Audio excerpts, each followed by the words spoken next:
The US presidential election is a global event. Donald Trump and Kamala Harris have very different attitudes and policies when it comes to allies and enemies around the world. And the results of this election could have consequences far beyond America. So, what could these consequences be? Every US president dreams of bringing peace to the Middle East. Most fail. We're going to obviously be very involved in the Middle East. Donald Trump had some rare success, though. In 2020, he helped deliver the Abraham Accords, a normalization agreement between Israel and the UAE, Bahrain, Sudan, and Morocco. In his first term as president, he also did something that delighted Benjamin Netanyahu. He officially recognized Jerusalem, this city, as the capital of Israel, and he moved the US embassy here. Israel is a sovereign nation with the right, like every other sovereign nation, to determine its own capital. The two leaders haven't always seen eye to eye, though. Trump is said to have never forgiven Netanyahu for congratulating Biden on winning the last election. That said, Netanyahu has often had difficult relationships with Democrat presidents. And whilst he hasn't said it in public, he'll be hoping that Trump wins this time round. Iran is a destabilizing, dangerous force in the Middle East. Although Kamala Harris recently said in an interview that Iran posed the biggest national security threat to the United States, we don't actually know that much about her foreign policy aims. I will always stand up for Israel's right to defend itself. At the same time, what has happened in Gaza over the past 10 months is devastating. It's likely that a Harris presidency will be a continuation of the Biden presidency, particularly when it comes to the wars here. She will continue to urge de-escalation, push for a ceasefire, and persuade Israel to let more humanitarian aid into Gaza. But we think she will also provide Israel with the support that it needs. One key person to watch is someone called Phil Gordon, her current national security advisor. He has long experience in Middle East policy. He's seen as a pragmatist, and he's written in the past against US intervention in the Middle East. It is likely he will help shape her approach towards Israel and the Palestinians.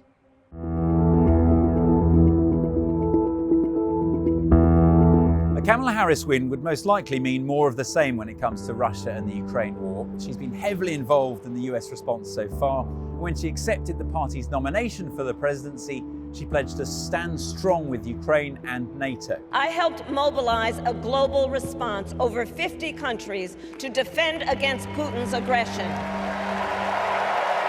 And as president, I will stand strong with Ukraine and our NATO allies. But continued support for Kyiv doesn't automatically translate into an outright military victory. At the moment, the White House is providing enough support to prevent a defeat for Ukraine, but not enough to kick Russian forces out of the country completely. And the Harris presidency would most likely stick with that current policy. Still, not great news for Moscow. Despite that, though, Vladimir Putin claims to prefer a Harris win because of her infectious laugh, apparently. Although that might be the Kremlin leader having a bit of a chuckle himself, knowing that an endorsement from him might actually harm her chances rather than boost them. He endorsed Kamala. I was very offended by that. I wonder why he endorsed Kamala. Donald Trump has repeatedly said he'd end the war within 24 hours of being elected.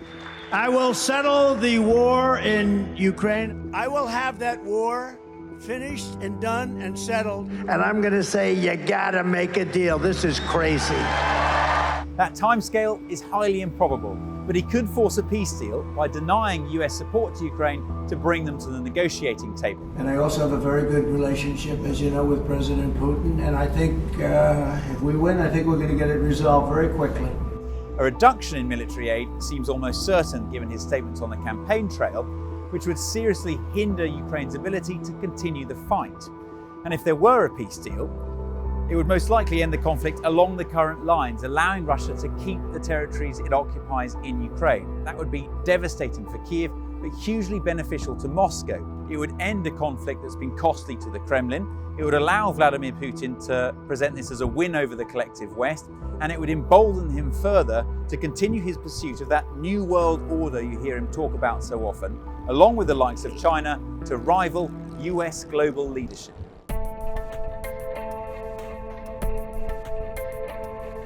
Donald Trump is the great disruptor, particularly when it comes to international affairs. So a return to the White House could spell uncertainty for both friend or foe. Take trade, for example. His traditional America First stance leans towards protectionism and tariffs. So if in the future those tariffs were directed at Europe, that could hit their economies. I said, you have to pay your bills. They said, sir, may I ask you a question? If we don't pay our bills, will you protect us from Russia?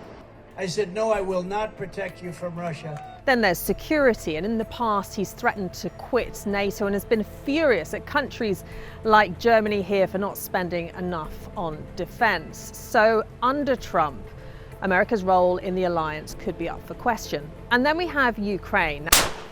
Some fear that under him in the future, support for Ukraine could dwindle. Now, if America did decide to pull out some of its aid and its weapons, then in theory, Europe could step in and fill the gap. But that would be a massive headache for leaders of already war-weary countries. Germany first, Deutschland zuerst.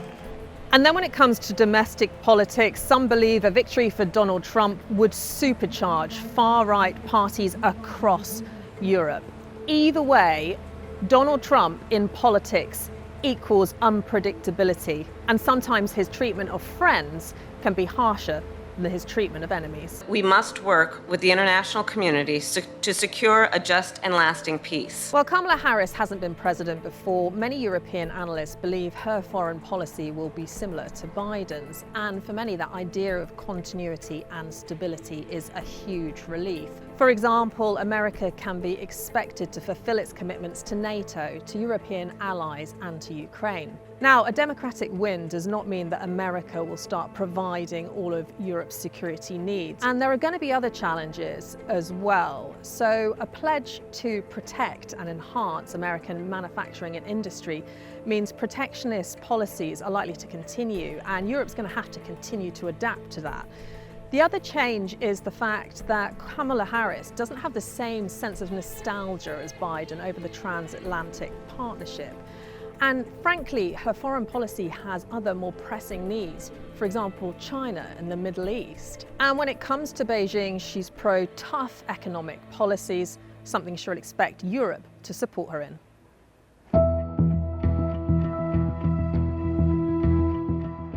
A win by the Democrats is seen as a safe bet in China. Kamala Harris is regarded as a more predictable and less chaotic option for US president. But that doesn't mean her administration would go any easier on China.